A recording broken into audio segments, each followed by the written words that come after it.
So, my name is Abigail A. Cadorna. So, part ako sa The VIP Club. So, ito yung ginagawa naming business ngayon. So, and nung umpisa, sumali lang ako sa The VIP Club kasi gusto ko lang magkaroon ng insurance. Pero along the way, hindi ko masyadong pinapansin yung insurance kasi lagi lang naman ako nasa office.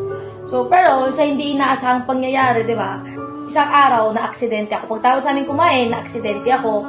Kasi hindi ko napansin, nung nagtapon ako ng basura, yung sahig pala is basa.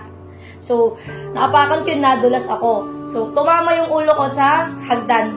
Tumama sa kanto ng hagdanan. So, pinuntahan ako ng coach ko. Paghawak nila sa likod ng ulo ko is may dugo.